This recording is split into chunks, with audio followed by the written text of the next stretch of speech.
Jesus' teaching on turning the other cheek oftentimes gets interpreted and misused or swept aside and completely ignored. But I would argue that this teaching is something that has changed entire societies and can change the way that we do everything in this world. What we're going to do is we're going to read the text, we're going to make sense of it just like we always do. Here we go. You've heard that it was said, eye for eye and tooth for tooth, but I tell you, do not resist an evil person. If someone strikes you on the right cheek, turn to him the other also. And if someone wants to sue you and take your tunic, let him have your cloak as well. If someone forces you to go 1 mile, go with him 2 miles. Give to the one who asks you, and do not turn away from the one who wants to borrow from you. Now, you have heard it said, the original quote, the thing that Jesus is reinterpreting in the law is an eye for an eye and a tooth for a tooth. Now, that might seem brutal, like, okay, well, if I take out your eye, you get to take out my eye, or if you take off my hand, I get to take off your hand. But this command in the Mosaic law was given for society. How do we deal with vengeance? How do we deal with punishments for people, things that people have done wrong? And the eye for an eye and tooth for a tooth thing, if we look at what Jesus is saying, and if we look at some of the commentary and debate about this, eye for an eye and tooth for a tooth is not a command to make sure that people take out other people's eyes if their own was taken out. It's a command to limit vengeance. Think about vengeance first. Is if you are going to avenge yourself on someone, let's say someone slaps you in the face, and you apply this principle, eye for eye, tooth for a tooth. When you slap them back, are you going to make sure that you slap them exactly as hard as they slapped you? Right? The reason that this principle of eye for eye, tooth for tooth needed to be established is because we as human beings, when we get hurt, we oftentimes want to hurt back harder. When we get wronged, we want to wrong them back harder. I believe it's Sean Connery in this old mobster movie. He said, if someone brings a knife to the fight, you bring a gun to the fight. If someone puts one of your boys in the hospital, you put one of their boys in the morgue. Right? This is human nature. We want to escalate what the people did to us so that we'll teach them a lesson. But we already know the story of what happens when we escalate. What do? They escalate, and then they escalate, and then they escalate, and then they escalate. I mean, it's the plot line of Batman in a nutshell, right? So if we are not supposed to just keep escalating, applying this principle of an eye for an eye and tooth for a tooth, well, then how do we make sure like that not only is it equal vengeance, but what is the underlying heart principle that Jesus is trying to drive at here? Right? He's saying, okay, God gave that principle in the first place. Jesus also being God in the flesh. So I gave this principle in the first place on purpose to teach a certain thing, and it's getting misused. So let me show you what's behind it. And he gives 4 specific examples of how to work with this, as well as one guiding principle in the very beginning. He starts this off by saying, do not resist an evil person. Now, does that mean we let evil flourish in this world and make sure that we say, right this way, Mr. Evil, go ahead and do your thing? No, that's not the type of non-resistance Jesus is talking about, and we see that from his examples. So what is Jesus saying with don't resist an evil person? I think what he's saying here is we don't fight fire with fire. We don't fight evil people with even more evil. Right? We don't get back at the bad person by becoming ourselves a bad person. We don't throw a punch because they threw a punch. What we do instead is we do a little bit of judo. I don't know if you know anything about judo. Judo is a martial art, but one of the things that judo is really, really good at is it's not they threw a punch at you, you throw a punch back at them, but rather if they're coming at you, judo, you use their momentum to be able to throw them to the ground. I've seen little ladies throw giant dudes over their shoulder and smack against the ground because they're using the principles of judo. We don't fight evil with evil. Instead, we use the momentum of evil to flip it over for good.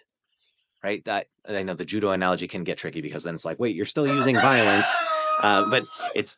Well, I'm not saying that use violence against the stuff, but rather take the momentum of evil to be able to leverage it into something good. So that means we're not being doormats here. Right? Even if you are the doormat, you are blessed. But remember, that's not a command. That's just a declaration of blessing. So what does Jesus say we should do here? His first command is the turn the other cheek command, which I think is the thing to unlocking this. He says, if someone strikes you on the right cheek, turn to them the other also.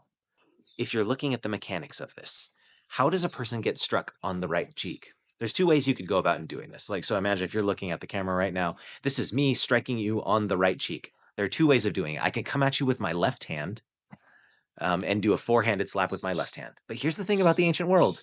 They were super weird about the left hand. Left-handedness was frowned upon. I don't know why ancient societies do things like this, but left-handedness was frowned upon. And in addition to that, sometimes the left hand was used for ignoble private purposes. And so, in other words, let's imagine we have to remove the left hand from the situation in this interaction. And so if I'm going to slap you on the right cheek, what it means is I need to come at you like this. This is how I would slap you on the right cheek. The backhand is the slap reserved for those who are lower than you. Not just in the first century. Think about today. There's a different feeling between whack and whack. Right? If I hit you with the backhand means something. There's some disdain and disregard and lowering of your value when I backhand a person. All right, it says you are less than me. This is the slap of equals, and this is the slap of those who are subservient. So Jesus says, someone slaps you on the right cheek. He specifies the right cheek, slaps you on the right cheek. Turn to them the other. If you turn to me your other cheek, what you then are signaling to me is, okay, you, the attacker, now have a choice. Right? If I'm going to slap you again, I now have to choose. Do I slap you like an equal? Or do I rethink and don't slap you at all? See, there's two normal ways that people would deal with a thing like this. First is they backhand you, and then you backhand them back, but harder, right? Or if they're something else, maybe you try to kill them, or I don't know. I don't know the deal with the backhands. I don't know what your backhand experience is like, but there's two paths. One, backhand back, or you get backhanded, and then you cower and say, oh, okay, I got hit. Oh. See, those are the two paths that are the normal paths. And one of the things you'll see that Jesus does throughout his ministry is Jesus looks at those two options and says to both of them, no, those two options are not okay. There's a third way. Jesus' response is a third way. It's not just taking it passively, but it's also not fighting back with the same evil. Instead, he says, turn the other cheek, which is an intentional, active decision to invite the other person to rethink why they're doing what they do. Or, if not rethinking why they do what they do, at least put them in a situation that's too awkward to continue doing the thing. He doesn't just give one example. There's two other examples that he gives. He says, if someone sues you for your shirt, give them also your cloak. Now, in the ancient world, they didn't layer like we do today. They don't have Gore-Tex and Under Armour and all the same types of garments that we wear. Most people would just wear a simple tunic, which is the shirt part, and then a cloak, which is the over part, and that's what you got, right? And obviously, the whatever underwear situation they've got going on, the loincloth or whatever. So if someone sues you for your shirt, then all you have left usually is your cloak. And Jesus says, if someone sues you for your shirt, give them also your cloak. So let's think about it. If all you usually wear is a shirt and a cloak, and you're a first century poor Palestinian Jew, which means that you don't have a wardrobe filled with tunics and cloaks, someone sues you for your shirt, give them also your cloak. What's that mean? You're going to be naked.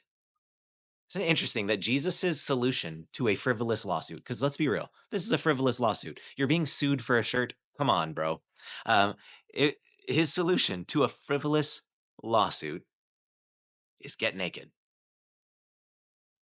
Right? Again, there's two options to this. One, you fight back with another frivolous lawsuit and you sue them for their shoes, sue them for their house, sue them for their donkey, whatever it is that you want to sue them back for. That's option number one. Option number two is you're like, man, they took my shirt.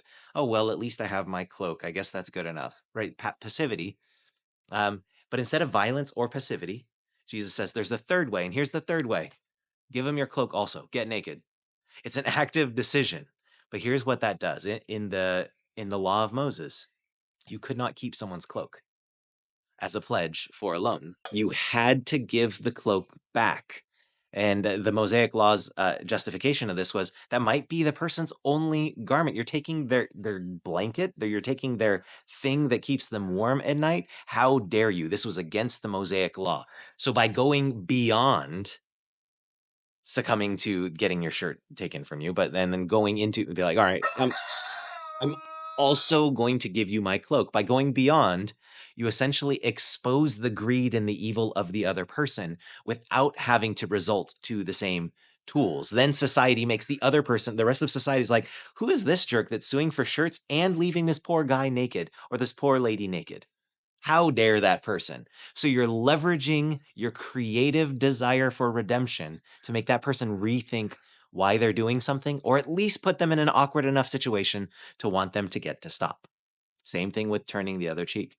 Here's the third option. This one's not even for people. That last one was a very Jewish thing, but this one is something that would have been present in Jesus's day. Roman soldiers were everywhere. He says if someone forces you to carry a bag 1 mile, carry that bag for them 2 miles. Roman soldiers could compulsorily con- compel, there it is, they could compel people to carry a bag for them for 1 mile. Roman soldiers could pull anybody off the street because they are the people who are in charge. And so if they needed a break, they needed someone to carry their bag for them, they could say, you grab my backpack and carry it for me for 1 mile. And that was the law. They could do such a thing. Now, if you are a Jewish person under the oppression of the Roman Empire, there's two options. Option number one usually is, okay, passivity.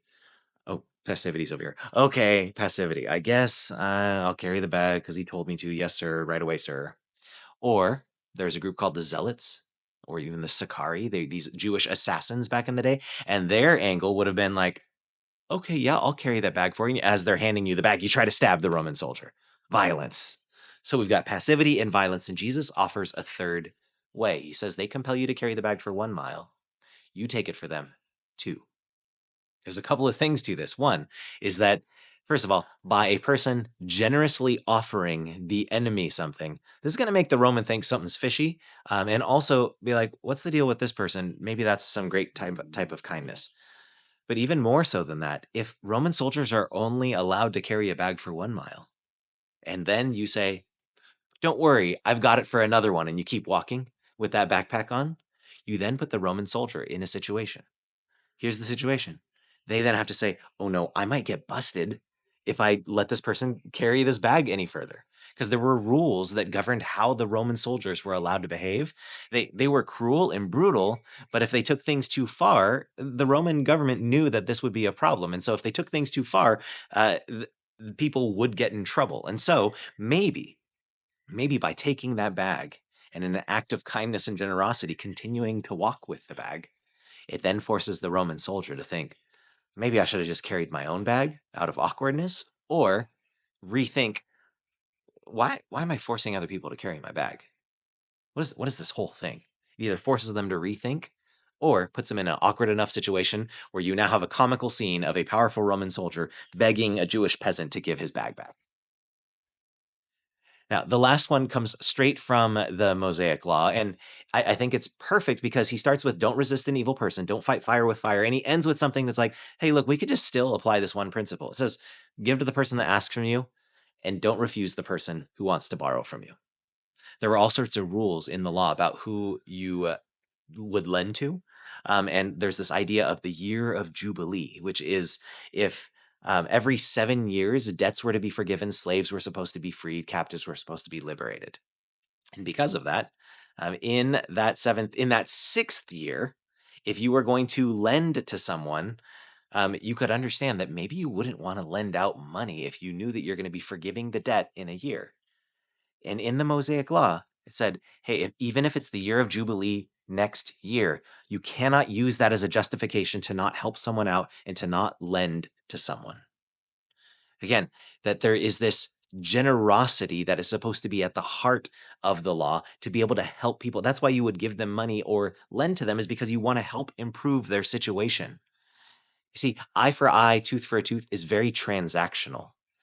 And that's why this last thing at the end, I think Jesus tags this onto these commands, not because it's a creative third way type of approach, but it gets to the heart of the third way, which is It's not supposed to be transactional in the first place.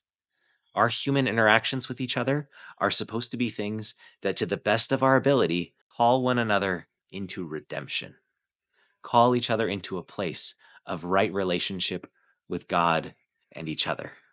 And this is the heart value, the heart kingdom value here is instead of vengeance, instead of legalistically, meticulously trying to decide how to get exact equal vengeance, instead use other people's evil in a judo type of way for creative, nonviolent, active redemption, a desire and a drive for redemption. By confronting the Roman soldier, you then invite them to rethink what they do as a soldier.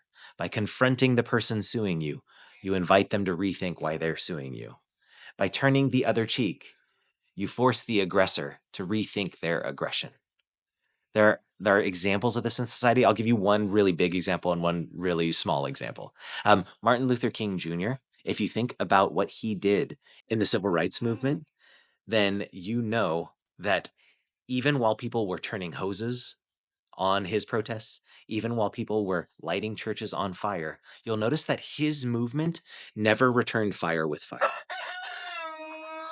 They didn't just go out and buy bigger fire hoses and hose back, right? They didn't set other government buildings on fire. Instead, what they did is they peacefully but actively resisted and forced the system, forced people who embrace that system to confront their own evil, or at least make it so awkward that they had to stop being evil.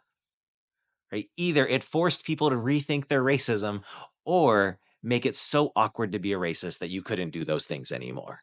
This is the heart of Jesus's third way. It forces change in society, but not using the same tools of the evil one. Smaller example. When I was in seventh grade, there was this large eighth grader that would always hang out next to the vending machines.